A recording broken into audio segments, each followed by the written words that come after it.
النهارده وصلت لي رساله لمشكله صعبه بس حلها بسيط من واحده متابعاني، وحبيت اقراها لكم عشان تعرفوا انكم مش لوحدكم في الشعور ده. هقرا لكم دلوقتي الرساله. هي عندها 35 سنه وولدين، حاسه انها ضايعه خالص، متجوزه من 10 سنين، بس من سنه ما بقتش تعرف نفسها، مش بتستمتع باي حاجه، حتى ولادها احيانا حاسه انهم تقل عليها، بتصحى تعبانه وتنام تعبانه، جوزها بيقول لها انها مش زي الاول وبقت عصبيه، جربت تشتغل من البيت بس مش قادره توازن، البيت فوضى رهيبه، الولاد مهملين، صحابها بيقولوا لها انها اتغيرت، حاسه انها فقدت نفسها تماما. هل ده طبيعي؟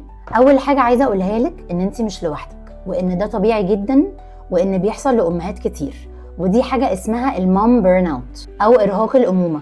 ده مش ضعف او فشل، دي نتيجة طبيعية انك بتدي كل طاقتك ومجهودك لكل اللي حواليكي، ومش بتحطي نفسك اولوية ولا تاخدي بريك. حبيبتي انتي مش لوحدك في الموضوع ده، ولازم تعرفي ان دي حاجة يعني منتشرة جدا وسط الامهات، وللأسف بتحصل لأمهات كتير. ده مش ذنبك ومش عيب فيكي ومش ضعف منك. هقولك شوية خطوات مهمة تعمليها. اول حاجة، اطلبي مساعدة من اللي حواليكي، جوزك، اهلك، صحابك، جيرانك، اي حد تقدري تعتمدي عليه. تاني حاجة، حاولي تاخدي وقت لنفسك كل يوم ولو حتى ربع ساعة بس. تالت حاجة، ابدأي بحاجة صغيرة، يعني لو وراكي تنظيف البيت مثلا وانت اللي هتعمليه، ابدأي بأوضة واحدة بس في اليوم. رابع حاجة، اتكلمي مع مختص نفسي يقدر يساعدك في الحاجات دي وفي المرحلة دي لو تقدري تعملي كده. وعشان اساعدك اكتر، انا عندي ليكي ولكل الامهات اللي بيمروا باللي انت بتمري بيه كورس يقدر يساعدك تبدأي ترجعي التوازن في حياتك تاني، وتبدأي تعرفي توازني ما بين كونك بني آدمة وكونك من غير ما تضيعي نفسك. انتي رائعة وتستاهلي تكوني مبسوطة، فتعالي نشتغل على الموضوع ده مع بعض.